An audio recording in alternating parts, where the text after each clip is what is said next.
Good morning guys, this is Rina again. Welcome back to my channel. Sorry, matagal na po akong upload ng videos. I was really busy working. And here we go guys. Hindi ako masyadong nagtanim this year. But this raised bed here, as you can see, saluyot. Ang ginawa ko po rito, nagsabog lang po ako ng mga buto. So there you go guys. Ang dami-dami talaga. Tumubo lahat and I don't really know where to plant them. So I decided I'm just gonna leave them here sa raised bed na yan. And then tatalbusan ko na lang ng tatalbusan. As you can see, meron din akong transplant na tatlo doon and natalbusan ko na ho yan ng twice. And then yan ho, volunteer lang ho yan na meant tumubo next to my saluyot. Yung isa hong ibang naiiba doon, that's Swiss chards. And dito po, nagtalbos na po ako ng saluyot. Okay guys, ito naman ang aking mga black-eyed Susan. My roses is dying kasi matagal nang nagpro-produce. Ito naman ang aking hosta. Ito ang kanyang bulaklak. Marami pa ho ako doon. Yun ho, mas gusto ko yung black-eyed Susan na yung kasi double. Different ho ang style nun kaysa dito. But I have more here. More. My white roses ako doon. Natabunan na po ng hosta. At ang dami hong bulaklak ng hosta oh. Usually madalang lang pong mag flowers ang hosta, but my hosta are really blooming. Dami oh, grabe yan, sobra. And then ito na hong mint, ayan, very invasive ho ang mint, kaya kung gusto nyong magtanim na hindi gumapang, itanim nyo na lang po sa paso. So, kasi po yung roots talagang gagapang at gagapang yan. Very invasive. Papatayin niya yung mga iba niyong plants. So, every year ho pinupull ko yung roots pero meron pa rin natitira. And then yun ho yung mga flowers ng hosta. Anyway,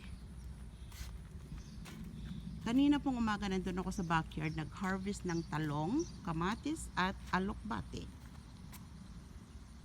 Okay, let's go to the kangkong. Yan po. Inalis ko na po yung mga tinanim kong garlic.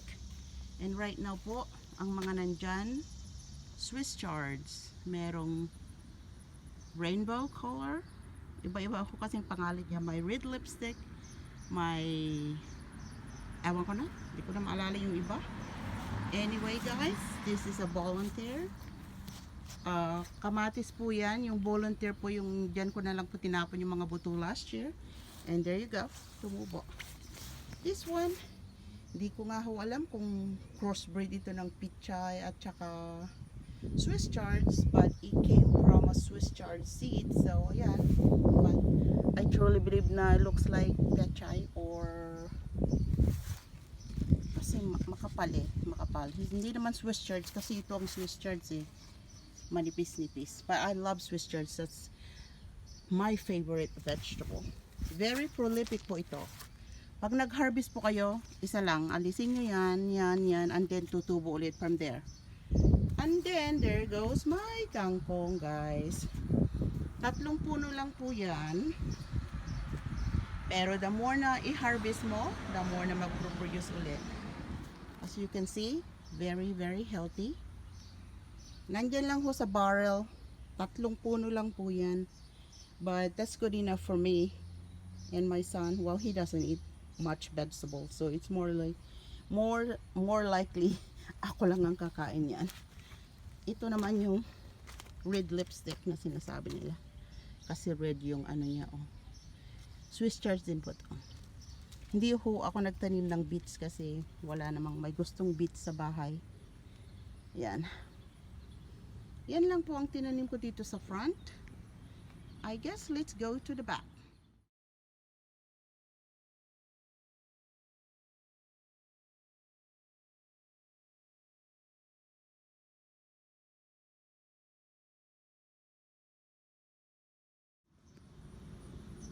By the way guys, ito po ay scallion noon, green onions, yung maliliit lang na payat. But then, iniwanan ko ito throughout winter, hindi namatay, and look at it now. Yan po, ang kanyang bulaklak na magdra-dry na ho yan. Marami ho yung seeds pa, I don't need it. Look at it po, naging gigantic na po yung stalk niya. And then ito po, green onions din po ito. But look at this guys. I've never seen this kind of green onions before. Ayan. Nag-produce na po ng maliliit na onion. Last year din po to, hindi ho namatay during winter. And they're very sturdy. Kahit na ganyan na po, hindi yan mamamatay. It's gonna keep growing and growing. Ito rin po. Weird, huh? So, ayan po.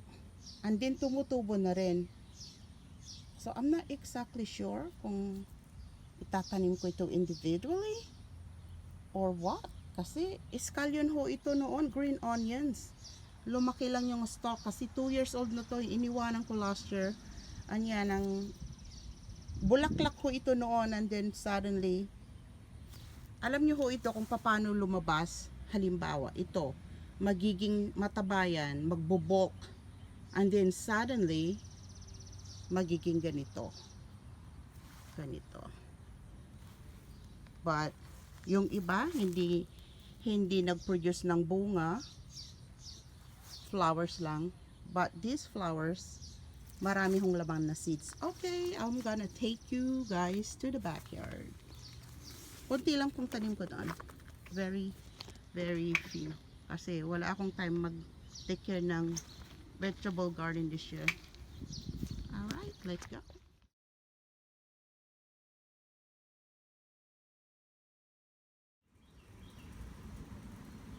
Nandito na po tayo sa backyard. Ito po yung naani kong garlic. Some of the naani na garlic. Yung iba po, nakaset aside na. It didn't do well this year guys kasi 4 years ko nang ginagamit the same seeds. So I noticed na pag lagi mong ginagamit yung seeds, every year liliit at liliit ang magiging bunga niya. And then ito ho naman yung hinarvest ko kaninang umaga na alokbate. So ang lalaki po, lalaki ng leaves niya. I'm not really sure kung anong ilalagay ko. Siguro ho yan sa munggo. Ito ho, iisa lang po ang hinog na nakuha ko. And then ito yung mga talong na harvest ko. Anyway, let's go. Ito po ang aking kamatis. Mas matangkad na po sa akin. Doon ko pa kinuha yung oh my god, nabubulol na ako. Doon ko kinuha yun sa baba, yung hinog na. But somehow kukunti ang bunga kasi walang masyadong sun dito sa likod ng bahay. Kasi meron po akong dalawang malalaking puno ng kahoy. But it's better than nothing, I guess. Ito po, dalawang puno ng sili na spicy. Cow horn, hot peppers. Ito po yung pinagtalbusan ko ng alokbate. Dito ko tinanggal-tanggal. Yan. Kung meron po kayong makitang medyo nagpo-form na ganito, which is gonna turn into seeds, alisin nyo po para mag-produce pa uli ng maraming leaves na makakain. Otherwise, hindi na ho yan mag-produce ng maraming leaves kasi parang sinasabi niya na okay, it's time to die. Mag-produce na tayo ng seeds para it's time to die. Well, I don't want it to die. Ito po, I think one of the nabuhay na string beans. So we'll see. Umakyat na po yung aking upo, white upo. Tinanim ko po yan from my seeds. And here you go, maakyat na. Yan, ginawa ko lang po yan. Made out of conduit in PVC. And then, ano ba to? Rope. Okay. Yan po ang aking eggplant. Ayan oh. Nag-prune na po ako. Inalis ko na yung ibang leaves. Kaya ako po inaalis na yan ng leaves kasi very little sun lang po ang nakukuha ko sa likod. So, kailangan po yung sun pumasok dyan para naman magkaroon ng nutrients yung ibang branch ng aking eggplants. So, once a week ho, naalisan ko ho yan. Hindi naman ho kasi maganda pag maraming dahon masyado. Hindi nakakapasok yung araw. And then, meron din ho dyan isa pang green beans na nabuhay. At saka ito din po. This is my white upo. Yan, nandun na po sa taas. Ito rin po, eggplant. Na-harvestan ko din po yan. And then sa loob po niyan, naglagay din po ako ng alokbate. In my opinion po, another tip, mas madali pong patubuin yung cuttings versus sa seeds.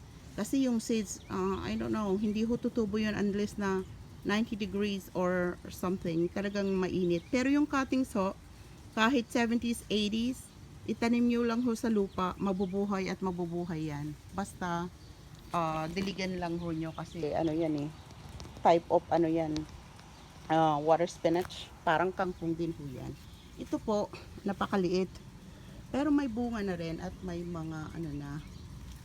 So, yan, may bunga pa rin oh, yan. I think there's another one there and somewhere down there.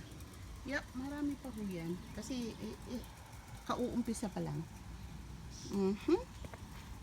So, wag ho kayong maghinayang na i-prune nyo ang inyong tanim kasi kailangan hong pumasok yung init, yung sunlight dyan sa loob para lahat magkaroon ng nutrients. So, I can't wait until na ito ay mamunga. Hopefully, kahit bigyan niya lang ako ng more than 5. Oh, meron pa pala dito. Talong. Maliit pa. Maliit pa rin. Ayan. Yan lang po ang tanim ko dito sa likod. Ito po, aakyat din ho yan dyan. Meron ho akong tanim dito na tinanim na kangkong. Hindi nabuhay. Marami ho akong kalaban na squirrel, skunk, well not skunk but more likely squirrel, rabbits. Hinuhukay nilang aking garden. Pero ito, medyo marami na ring bunga. But I can't wait for my peppers na mamunga kasi gusto kong gamitin yan sa sinigang. Okay guys, I guess yan lang po ang aking tanim this year.